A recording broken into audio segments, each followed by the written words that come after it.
convidar o Diácono Vitor para vir aqui à frente. Nós vamos orar, agradecer ao Senhor pelo culto que temos prestado a Ele, pelos louvores, as orações, os dízimos e ofertas, e por este momento de exposição da palavra. Os irmãos não sabem como é desafiador expor o Evangelho. Alguns podem até ter uma compreensão maior, mas aqueles que levam com seriedade a pregação da palavra de Deus, sabem da labuta, do temor de expor as sagradas Escrituras com fidelidade e não deturpar ou ensinar aquilo que a palavra não ensina. Nós louvamos a Deus que nesta casa de oração, Deus tem levantado pessoas com ministério de pregação. E eu louvo a Deus pela vida deste jovem que tem um grande amor e respeito, que tem se dedicado ao estudo da palavra, à exposição do texto sagrado, tem labutado em Deus para ser fiel ao Evangelho. Amém. Eu quero orar com os irmãos pelo culto que o Senhor nos permitiu prestar até aqui, pelas ofertas e por esse momento de exposição da palavra. Senhor, nós te damos graças por tudo aquilo que o Senhor já ministrou ao nosso coração, pela oportunidade de estarmos juntos, reunidos em Teu nome, para te prestar culto, para devotar amor, gratidão, dependência que temos do Senhor. E somos gratos, ó Pai, pela liberdade de entoarmos cânticos ao Teu nome, de orarmos conscientes de que o Senhor está ouvindo nossas orações. E te somos gratos, ó Pai, pela oportunidade de ouvir o Teu Evangelho. Pedimos, ó Deus, que o Senhor prepare o nosso coração para esse momento e que abençoe a vida do Teu Filho, fazendo lembrar que ele é apenas um instrumento em Tuas mãos, que a Tua graça, ó Pai, o Teu poder nos capacita para expor Tua palavra de forma fiel. Pedimos assim, abençoe a vida do Teu Filho, louvamos o Teu nome pelos dízimos de ofertas, que o Senhor nos dê cada vez mais disposição, coração generoso, ó Deus, e condições de poder investir na Tua obra. Pedimos a Tua bênção e oramos em nome de Jesus. Amém. Nos abençoe.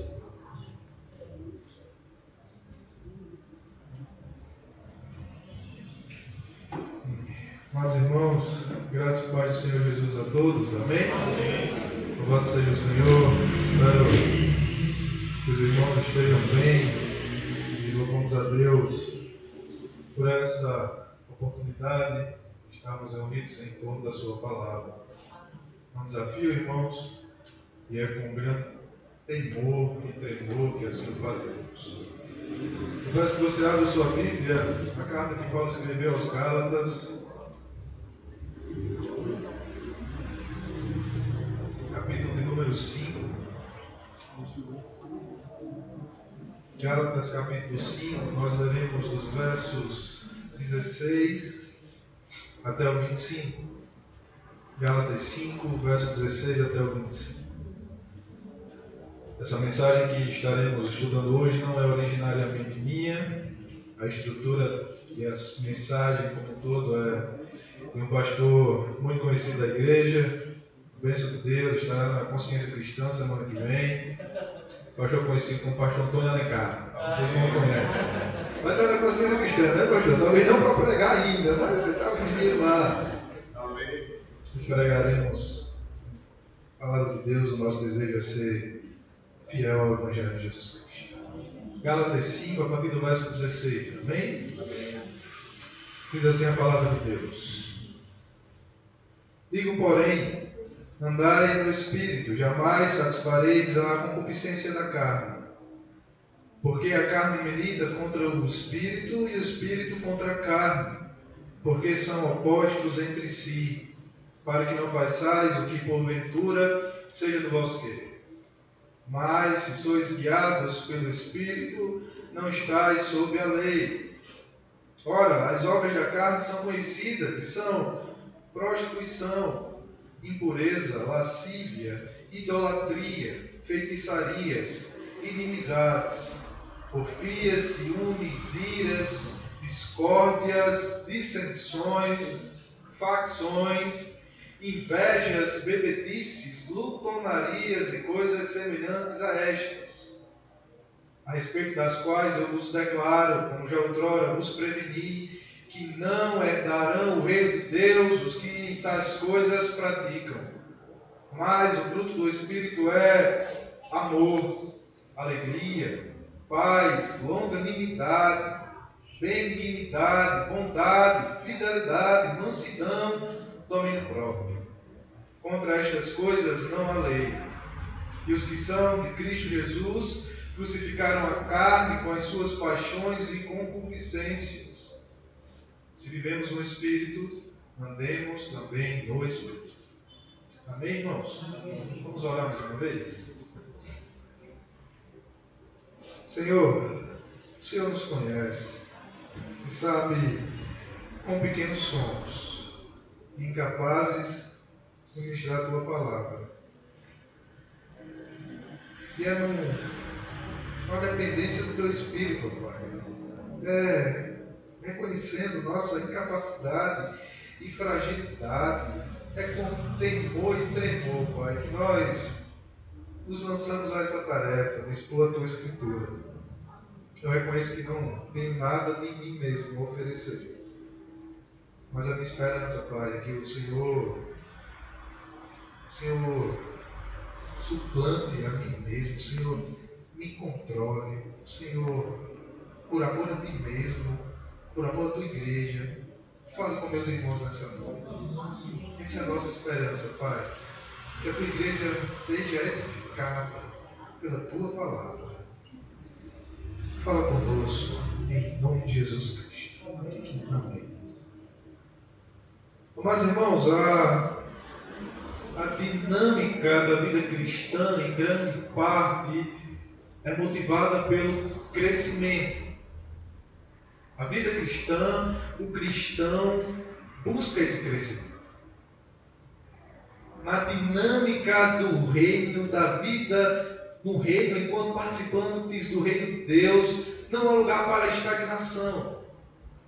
Não há espaço para o marasmo. A caminhada cristã não é marcada por marasmo nem por estagnação.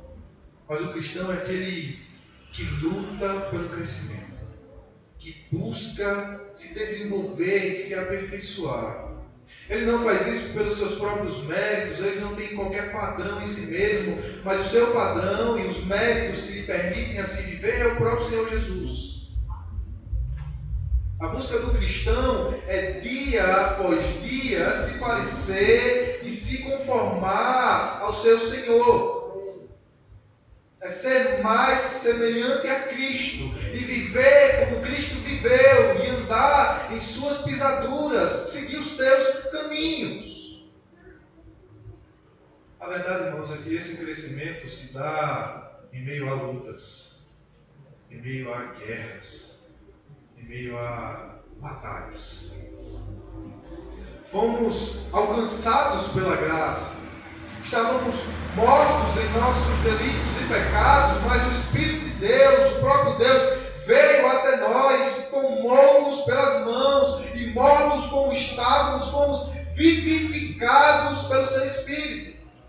Ele nos alcançou, Ele nos tirou do lamaçal do pecado, Ele nos pôs sobre uma rocha firme, Ele nos salvou sem nenhuma participação de nós mesmos. Conquistados pela graça, libertos do pecado. Tínhamos uma natureza totalmente podre e corrompida, mas pela sua graça fomos feitos novas criaturas, libertos para uma vida em sua presença. Mas o que acontece, irmãos, é que na dinâmica dessa vida cristã, vez por outra, nos encontramos lutando contra pecados, não é verdade? Vez por outra, nos encontramos lutando e relutando, travando as mesmas batalhas, lutando e lutando novamente contra erros, contra os quais não queremos mais praticar. O nosso coração foi liberto para amar Jesus, mas encontramos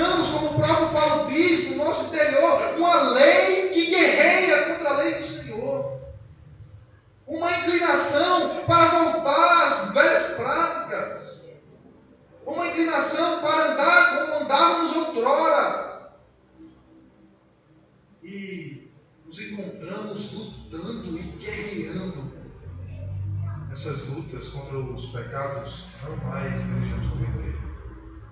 Se assim você se encontra, irmão, se assim você já se encontrou, minha irmã, sabe que não está sozinho. Essa é uma luta de todo cristão, é uma guerra que todo cristão batalha, é uma batalha que todos nós somos convocados a lutar. Do mais moço ao mais velho, do homem à mulher, todo cristão guerreia essa batalha do Evangelho. Irmãos, a carta que Paulo escreveu aos Gálatas é uma carta muito rica. Aqueles irmãos, Paulo escreve principalmente aquela igreja para combater um problema que havia se instalado naquela igreja. E o problema era uma divisão social entre os membros da igreja da Galácia. Uma divisão entre etnias, judeus e gentios. Aqueles que haviam vindo do judaísmo e aqueles que haviam vindo do paganismo. O que ocorria naquela igreja, aquela igreja fora fundada pelo ministério de Paulo, ela fora fundamentada pelo verdadeiro evangelho de Jesus Cristo, que liberta independente das obras. Ela havia entendido o evangelho e havia caminhado bem. Vivia a verdade do evangelho, a prática da liberdade e da graça cristã. E qual é a verdade do Evangelho, irmãos? É que somos aceitos por Deus, independente das nossas obras, independente dos nossos méritos. Somos aceitos e justificados por Deus somente pela graça, por meio da fé em nosso Senhor Jesus. Aquela igreja havia entendido essa verdade, caminhava de acordo com essa verdade, até o ponto de se entreterem em seu meio, de se achegarem em seu meio falsos mestres, chamados como judaizantes. Alguns que entendiam o seu privilégio da nação judaica e se ensoberbeciam por isso. Que se achavam superiores por praticarem e viverem os rituais judaicos. Rituais como a circuncisão, dietas alimentares, o que comer e o que não comer, a obediência de calendários. E esses judeus que haviam se convertido ao cristianismo entendiam que permaneciam na fé, ou que eram salvos, acrescentando à obra de Cristo os seus rituais judaicos, os seus rituais da sua religião. E não somente isso, eles estavam ensinando os cristãos da Galácia, os cristãos gentios, a obedecerem os mesmos ensinamentos. Eles diziam que não era suficiente o sacrifício de Cristo. Eles diziam que não era suficiente crer em Jesus, nem confiar nele. Além da fé, você precisava acrescentar alguns elementos para que fosse aceito e salvo por Deus. Além da fé em Cristo, você precisaria ser circuncidado. Além da fé em Cristo, você precisaria deixar de comer algumas coisas e obedecer os calendários. Você precisaria acrescentar alguma coisa à obra de Cristo para ser salvo e aceito por Deus. Talvez hoje isso nos pareça, irmãos, uma questão sem significado, porque circuncisão não faz parte da nossa realidade, alimentos também não. Mas a verdade é que Paulo vê nisso uma verdade eterna, uma luta eterna. Paulo se levanta como defensor da verdade do Evangelho e com unhas e dentes trava essa batalha pela verdade do Evangelho. A verdade de Gálatas que salta aos nossos olhos, irmãos, é que você não pode acrescentar nada à obra de Cristo para a salvação sem retirar de Jesus a suficiência na salvação do homem. Você não pode dizer que para ser salvo você precisa de Jesus e mais alguma coisa, porque assim você estará dizendo que Jesus não é suficiente. Você não pode viver de maneira carnal, querer viver pelos seus próprios méritos, pela sua própria força, pela sua carne, porque se assim você desejar viver, querendo ser salvo por toda a lei, você vai estar destituído da graça. E aquele que acha que para ser salvo é necessário ser circuncidado, Paulo diz no texto de Gálatas, precisa obedecer toda a lei. O desespero é, irmãos, que nós não conseguimos obedecer toda a lei. A lei, nesse sentido, nos aponta a nossa imperfeição, a nossa incapacidade e nos condena. É sobre essa verdade que Paulo trata, irmãos, de forma geral no texto. E nesse capítulo 5, se você ler do começo, você vai ver esse tema exaltado. A liberdade que temos em Cristo. Esses falsos mestres que pregavam Cristo e mais alguma coisa para ser salvo, estavam tirando a liberdade dos verdadeiros cristãos, a liberdade da aceitação, da filiação, do amor a Deus e da aceitação por Deus somente pelas obras de Cristo. E se alguém abandona essa verdade da graça, o que ele encontra é a escravidão da lei, a escravidão de suas próprias obras e méritos. E neste trecho que lemos, o que Paulo parece apontar é que esses dois fundamentos que guiam esses comportamentos dos irmãos parecem conduzir a estilos de vida guiados por eles. Aqueles que desejam se satisfazer na carne, pregar a salvação pelos seus méritos, pelo seu desempenho, pelas suas obras, aquilo que pode fazer, tem uma vida que é marcada por uma vida na carne, pela sua força, de acordo com a sua própria vontade, com a sua tola vontade. Ao passo em que o verdadeiro cristão, ele deseja viver uma vida pautada na graça, uma vida guiada pelo Espírito, uma vida submissa ao Espírito de Deus e fundamentada na fé, na promessa da graça de Deus. Essas duas verdades, esses dois fundamentos doutrinários parecem conduzir a vidas opostas. A mente tomada por esses fundamentos parece desaguar em comportamentos que são extremamente opostos. Uma vida que é pautada na carne, que é vivenciada pelos méritos próprios, que é fundamentada nas obras e na obediência à lei. E uma vida que é fundamentada na dependência do Espírito Santo, na graça de Deus, no amor e na dinâmica do reino. E o que vemos é essa liberdade. É o chamado de Paulo para vivermos uma vida no Espírito, para sermos guiados pelo Espírito, para frutificarmos de acordo com a vontade do Espírito Santo de Deus. A vida do Evangelho é a vida vivida pela graça, no poder do Espírito, firmado na promessa de Deus. Amém, meus irmãos? Amém. E é sobre esse tema que eu gostaria de tratar nessa noite. Uma vida frutífera para a glória de Deus. Uma vida frutífera para a glória de Deus. É o tema que temos estudado ao longo desse ano. É uma verdade que procuramos aplicar na nossa vida. E o que procuraremos defender, irmãos, é a verdade de que todo discípulo de Cristo precisa evidenciar o fruto do Espírito como demonstração da sua salvação. A verdade, irmãos, todo discípulo de Jesus precisa evidenciar o fruto do Espírito como evidência da sua salvação. Todo discípulo de Jesus Cristo precisa evidenciar o fruto do Espírito como marca da sua salvação. E por que, irmãos? Por que precisamos evidenciar o fruto do Espírito? Em primeiro lugar, segundo o texto que lemos, porque estamos em uma guerra e precisamos decidir a qual lado seremos. Estamos em uma guerra, irmãos.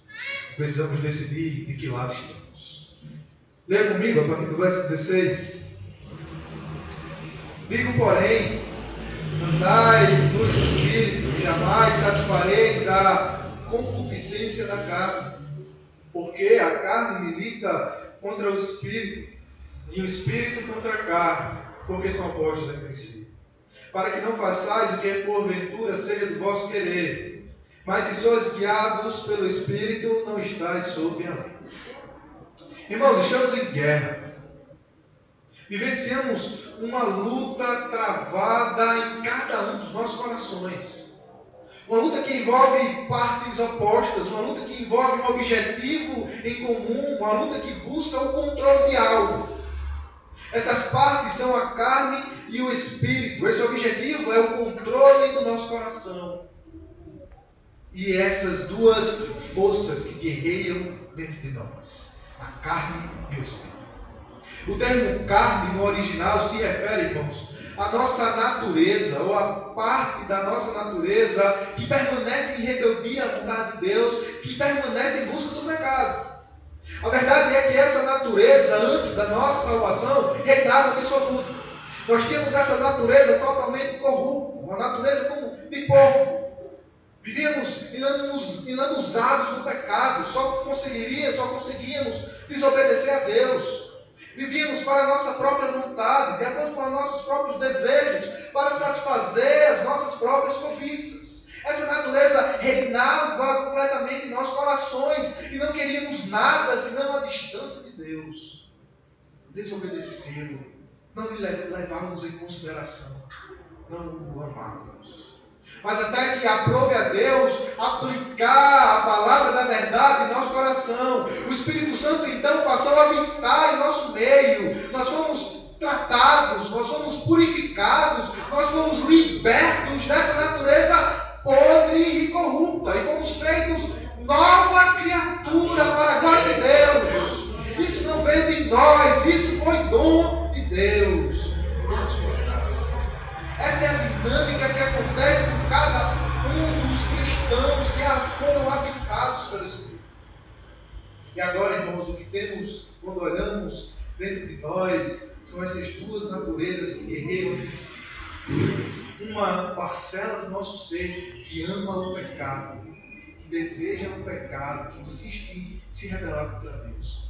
Mas uma ação do Espírito Santo em nós que nos move a desejar a vontade de Deus, que nos move a guerrear em busca da vontade de Deus, que nos busca tornar mais parecidos com Jesus. Qual é a característica dessa guerra, irmãos? É que essas forças são, por natureza, irreconciliáveis. Elas não podem conviver pacificamente. Elas não se reconciliam jamais. Porque, como o texto diz, no verso 17, porque a carne milita contra o Espírito e o Espírito contra a carne, porque são opostos entre si. Estão em conflito, estão um em posição ao outro. Não há como reconciliar, não há pontos em comum, não há nada em comum entre essas naturezas. Elas se opõem de forma ferrenha uma à outra. E a verdade é que se alimentamos uma, enfraquecemos a outra, não há meio termo. Se alimentarmos a carne, vivemos de modo aquém do que o Espírito deseja de nós. Se deixarmos de alimentar o Espírito, damos ocasião à vontade da carne. E essa natureza flui de nós e se manifesta em nosso viver. E o resultado disso, irmãos, é que na verdade nós não conseguimos fazer o que queremos. O bem que anelamos, o bem que desejamos, o que mais queremos, que é ser parecido com Jesus, é impedido de forma plena por isso. É o que Paulo diz, aí no verso 17, para que não façais o que porventura seja do vosso querer. Há essa guerra dentro de nós que nos impede de ser quem de fato somos, ou quem desejamos ser. É a mesma guerra travada e dita por Paulo em Romanos 7, quando ele diz: o bem que eu quero, esse eu não faço, mas o mal que eu não quero, esse eu faço. E se sou eu que faço, já não sou eu quem faço, mas o mal, o pecado que habita em mim. Essa guerra interna entre essas naturezas. E o verso 18: mas se sois guiados pelo Espírito, não estáis sob a lei.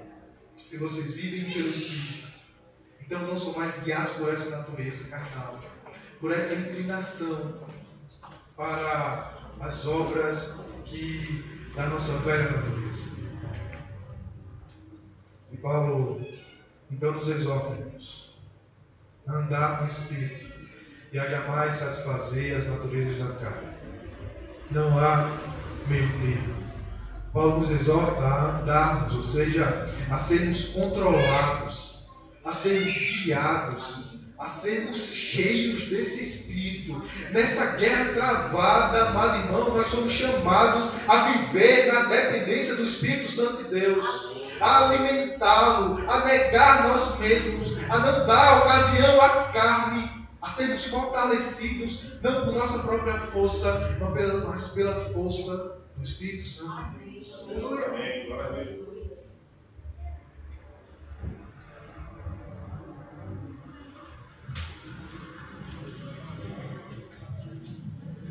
O que podemos aprender com isso, irmãos?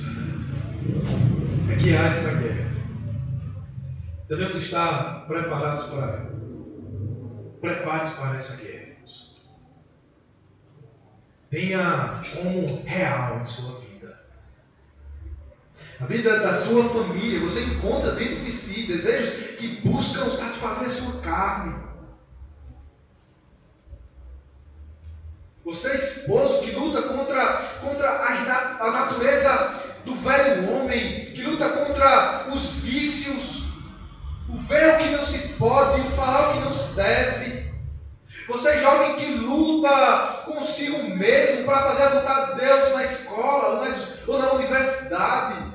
Você que luta enquanto está sozinho em seu quarto, atente para essa guerra, porque ela é inevitável.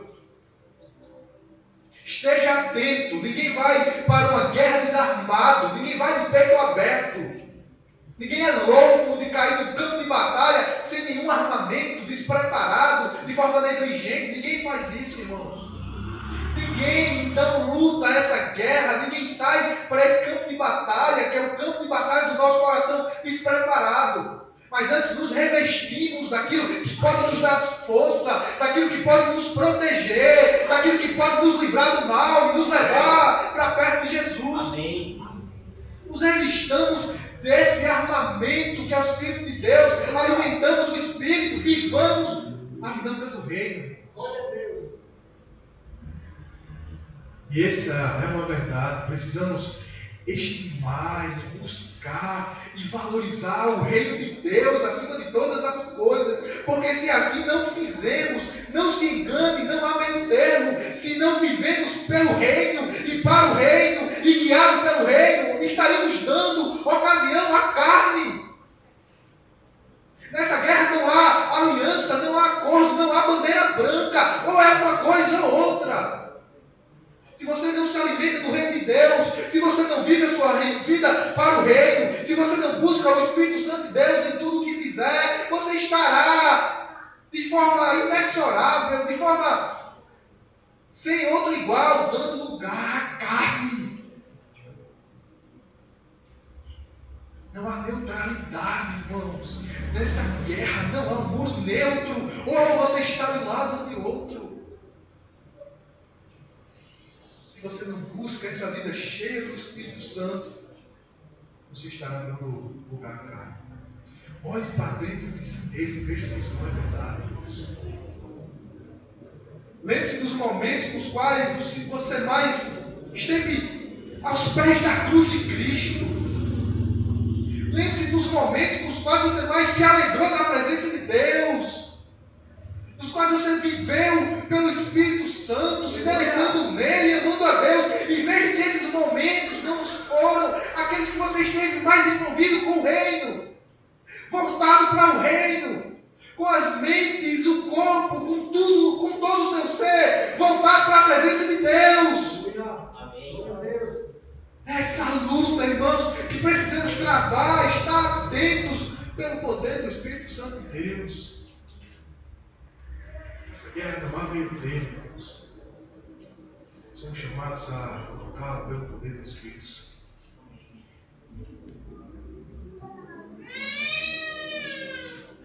O discípulo de Cristo precisa evidenciar o fruto do Espírito como forma de evidência da sua salvação.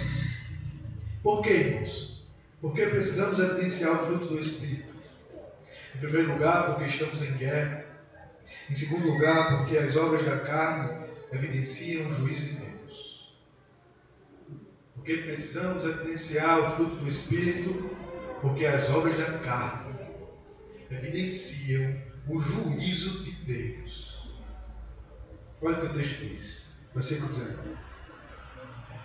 Ora, as obras da carne são conhecidas e são prostituição, impureza, lascívia, idolatria, feitiçarias, inimizades, porfias, ciúmes, iras, discórdias, dissensões, facções, invejas, bebedices, glutonarias e coisas semelhantes a estas, a respeito das quais eu vos declaro, como já outrora vos preveni, que não herdarão o reino de Deus os que tais coisas praticam.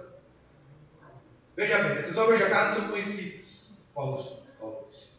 Elas estão aqui. Mais precisamente, elas estão no meu coração, estão dentro do seu coração. Elas não estão escondidas, elas não estão veladas. Elas estão e são conhecidas por nós. Elas estão dentro de nós.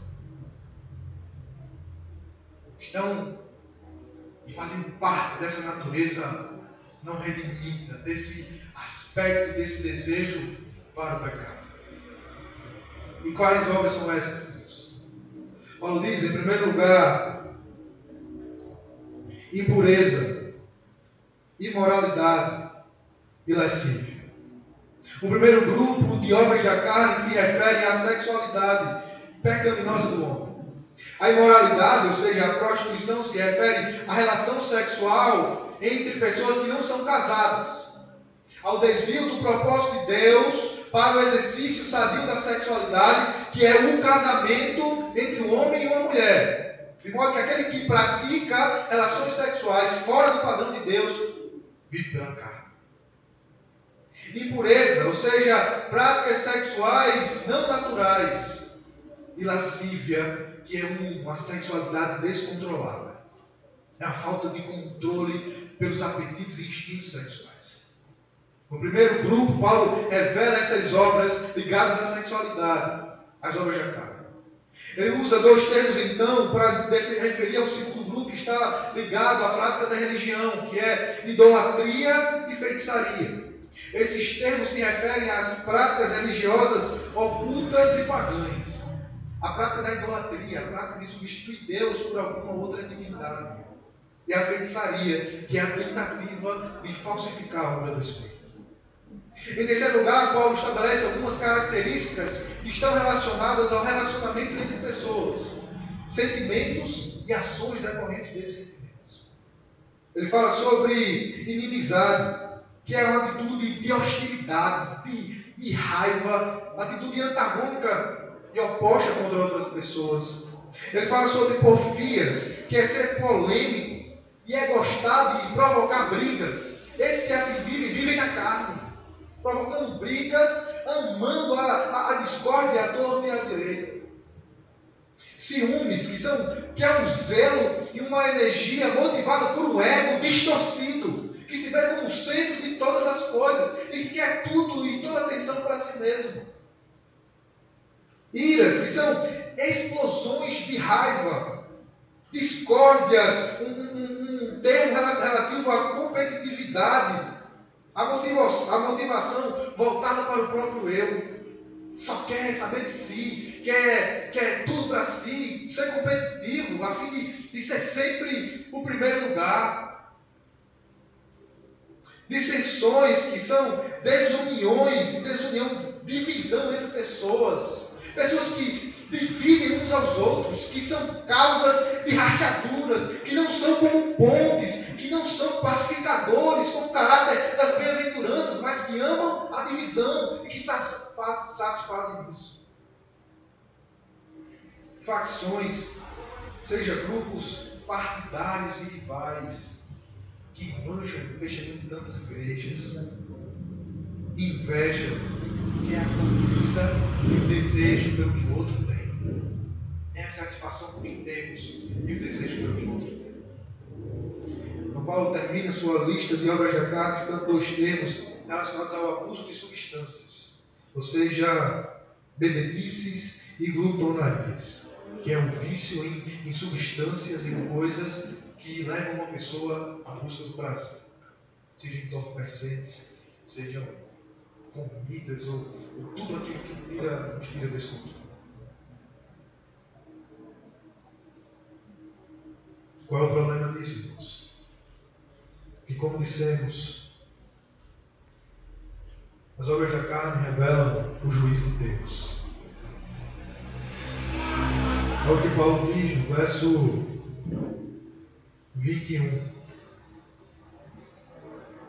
A respeito dessas coisas eu vos declaro, como já outrora vos preveni, que não herdarão o reino de Deus os que tais coisas praticam. Não herdarão o reino de Deus os que tais coisas praticam. Deixa-me falar um pouco mais brando essa verdade. Não herdarão o reino de Deus os que tais coisas praticam. Eles não pertencem ao reino. Eles não têm entrada. Eles não estarão lá. Eles não tomam posse. Aqueles que praticam e que vivem segundo as obras da carne. E o praticar aqui não é a atitude que nós, enquanto cristãos, acontece conosco também, o de cair uma hora ou outra em pecados, o de ver e tropeçar num outro ponto, porque isso acontece com todos nós. Mas a característica distintiva do cristão é que ele não sente prazer no pecado, ele não se acomoda com a vida do pecado, mas ele bate em sua cabeça e percebe a loucura do seu procedimento, ele percebe o seu erro e deseja desesperadamente voltar para o seu Senhor. Nós não somos perfeitos, irmãos. Nós não cumprimos toda a lei de Deus, vez por outra somos assolados por isso. Mas nós não nos satisfazemos com essa vida baixa, com esse nível raso, com essa vida marcada e que expõe tantas dessas obras da carne. Aqueles que não herdaram o reino são aqueles que vivem lambuzados no pecado. São aqueles que se atolam na lama e lá desejam ficar. São aqueles que amam o cheiro da podridão. São aqueles que se lambuzam nas práticas sexuais ilícitas. Que não têm controle sobre os seus corpos. Que desejam cada dia mais se afundar mais nessa imoralidade. São aqueles que vivem de relacionamentos destruídos, que amam a discórdia, que amam fazer intrigas, que são causas de divisões onde quer que estejam, que semeiam contendas e a maldade. São aqueles que estão envoltos em práticas religiosas ocultas ao paganismo, que buscam outros deuses que não o Deus bíblico. São aqueles que vivem em comportamentos imorais, incontroláveis, em festas e farras, em bebedices e glutonarias. São aqueles cujas vidas são marcadas somente por isso. Que vivem na carne, sem controle de si mesmo. Essas obras, irmãos, evidenciam um juízo vindouro e certo. E eu amo a você. Olhe para esse espelho, irmãos. Não se chateie comigo, nem olhe somente para o que eu estou dizendo. Olhe para o que a palavra de Deus está dizendo. É o apóstolo Paulo que diz que o reino não será desses. Olhe para essas características, para os pés da palavra de Deus e veja você mesmo. Como você tem vivido, irmão? Como você tem vivido, cristão? Você pode se dizer cristão. Você pode estar aqui domingo após domingo. Você pode caminhar com roupas legais, com uma Bíblia debaixo do braço. Você pode ter sido batizado ou não. Mas como está o seu viver? Como você tem vivido à luz dessas verdades? O que tem marcado o seu procedimento, o seu viver em sua casa e em família?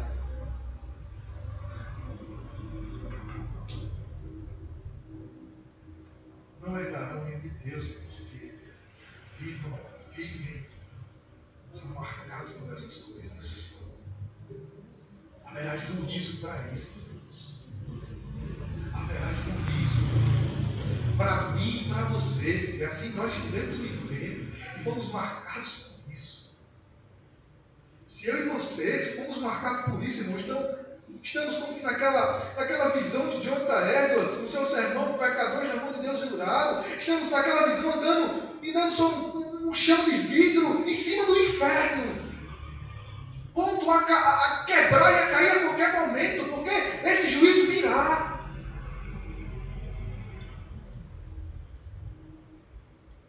Então, se você está assim, corra para Jesus. Volte-se para Ele hoje, irmão. Decida seu coração voltar para o Senhor. Decida correr para os seus braços de amor, irmãos. Decida matar e crucificar essa carne. Corra para os pés do Salvador. Em último lugar, porque precisamos evidenciar o fruto do Espírito. Estamos numa guerra. Porque as obras da carne evidenciam condenação. Porque, irmãos, o fruto do Espírito evidencia salvação em Deus. Precisamos evidenciar o fruto do Espírito. Porque esse fruto demonstra que fomos salvos em Deus. Olha o texto, no verso 22. Mas o fruto do Espírito é amor, alegria, paz, longanimidade, benignidade, bondade, fidelidade, mansidão, domínio próprio. Contra estas coisas não há. Paulo se refere a obras da carne, como no plural, mas ele agora fala do Espírito, ele fala no singular. Ele fala sobre um fruto do Espírito. Sobre esse fruto, Tim Keller diz 3 ou 4 coisas interessantes. Ele se apropria da linguagem da agricultura. Em primeiro lugar, ele diz que Paulo usa a figura de um fruto, porque o fruto tem um desenvolvimento gradual. Você não consegue perceber um fruto, uma semente, se desenvolvendo numa árvore. Você não consegue medir a olhos nus. Domingo passado, Cecília ganhou uma sementinha de um feijão. Um carocinho, né? Com um algodãozinho. Lá no primeiro piquenique dela. E de um dia para outro, irmãos, quando eu olhei, o pai já tinha nascido. Ele já estava grande. Se não, assim, mais ou menos, uns 15 centímetros. E eu não vi ele crescer. Eu fui dormir no outro dia, parece que ele já estava muito grande. Você não consegue perceber o fruto crescendo. Você só consegue medi-lo depois de certo tempo. Assim é o fruto do Espírito, irmãos. Nós não conseguimos, talvez, medi-lo, nem quantificá-lo. Mas com o passar do tempo, a gente vê que ele estava lá, crescendo, se desenvolvendo. E talvez enfrentemos lutas e dificuldades que a gente reage de uma forma, com paciência, com amabilidade, com santidade. Renunciamos pecados, vencemos a pornografia, vencemos a imoralidade. E aí percebemos, meu Deus, eu não faria isso alguns meses atrás. O que aconteceu? Eu não percebi esse crescimento, mas chegou a situação e eu reagi dessa forma e eu vi que o Espírito estava crescendo, o fruto estava desenvolvendo dentro de mim e louvamos a Deus por isso. Em segundo lugar, o crescimento do fruto é inevitável. Ele cresce, irmãos. Inevitavelmente ele cresce. O fruto se desenvolve naquele que foi habitado pelo Espírito de Jesus. É inevitável. Jesus disse, eu sou a videira e vós os ramos. Aqueles que permanecem em mim dão muito fruto. E ele alerta, aqueles que permanecem em mim e não dão fruto, o Pai os corta. A verdade é que aquele que foi habitado pelo Espírito necessariamente desenvolve o fruto do Espírito. E se o Espírito é santo, ele desenvolve uma vida de santidade, separação, voltado para Deus. Isso não pode ser hábito. O alerta é, se não estamos evidenciando isso, o problema está em nós. O problema está em nós. E em terceiro lugar, irmãos, o fruto é também simétrico. Ou seja, ele cresce de modo harmônico, de modo geral. Ele cresce em todos os seus aspectos. Essas características, essas partes desse fruto estão presentes em todo aquele que vive na dependência do Espírito. Ela não cresce uma, outra, o amor sim, mas a fidelidade não somos fiéis. Ou talvez somos mansos, mas não somos pacíficos. Ou talvez pensamos que podemos ser longânimos, mas deixar de lado a bondade, não. Eu já vi alguém dizer, eu me converti, mas o meu braço não. E parece haver essa divisão, essa dualidade. Mas não, irmãos. As partes desse fruto, as características do fruto do Espírito Santo crescem todas. É claro que temos umas áreas mais fortes do que outras, isso é normal, mas todas elas estão ali. E não se confundem essas características com temperamento. É uma obra do Espírito Santo, é uma obra espiritual que vem dos céus, que nos muda e nos conforma à imagem de Jesus. Quais são essas partes desse fruto, irmãos? Em primeiro lugar, Paulo diz, no verso 22, mas o fruto do Espírito é amor.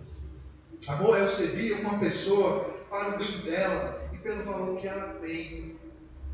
Valor intrínseco, sem esperar nada em troca, sem nada que possamos receber dela.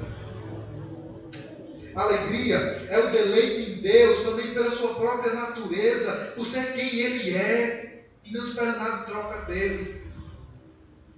Paz é a confiança e o descanso na soberania, no governo, na providência de Deus. É a sensação de descanso por ser controlado e por estar guardado debaixo das asas do nosso Senhor. Esse tem paz.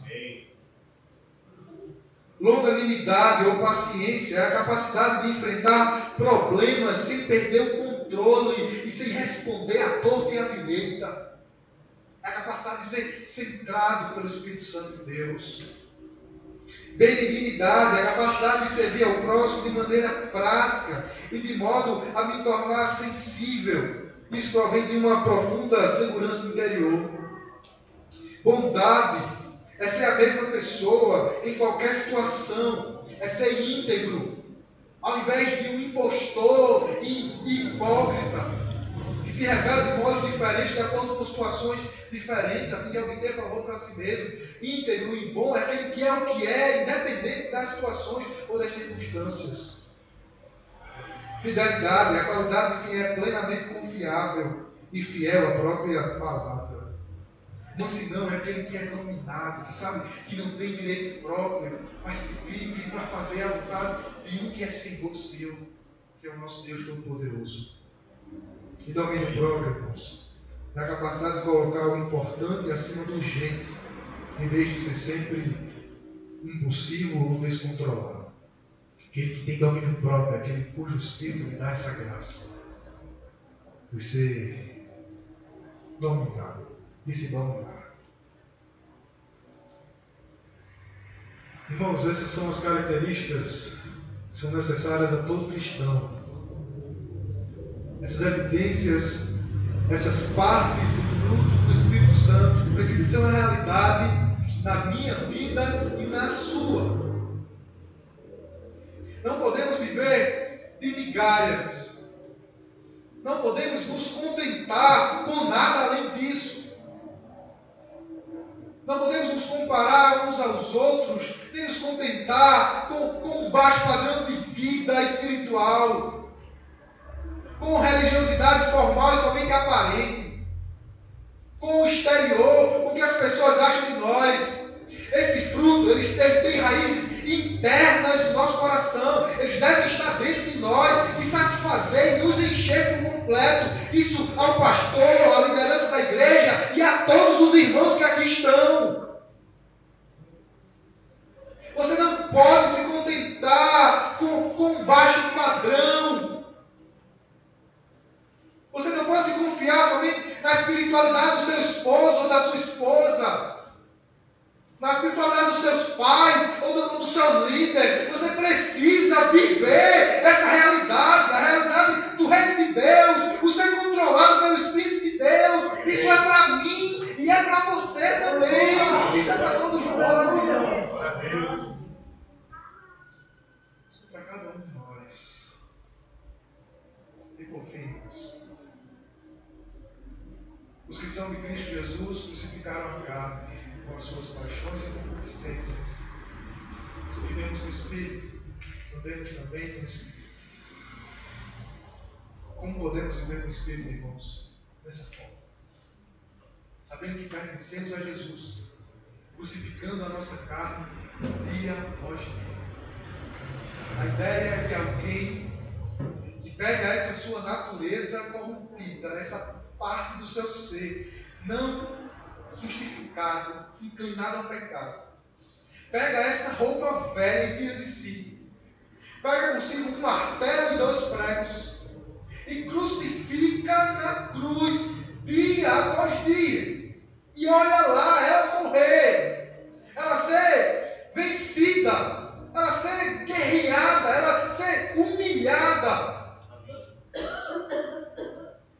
ideia de alguém que se nega a si mesmo, irmãos, desejando morrer para a sua carne, crucificando-a e juntamente com ela as paixões e falsos desejos e concupiscências dos nossos corações, vendo a morrer todos os dias e lutando contra ela, dizendo: eu vou vencê-la, você não terá poder sobre mim, você está crucificada.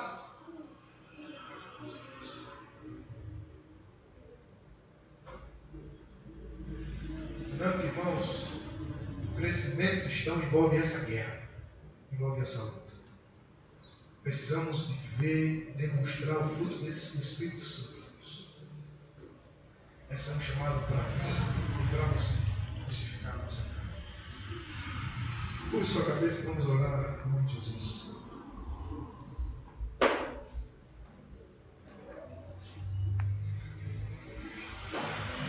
Ó Deus, nós bendizemos pelo Teu Evangelho e pela verdade do Teu Evangelho. Pedimos ao Senhor que nos faça viver a dinâmica do Reino, Senhor. Com os nossos corações, olhos, com tudo que somos voltados para o Teu Reino, na dependência do Teu Espírito, sendo guiados e controlados pelo Teu Espírito Santo.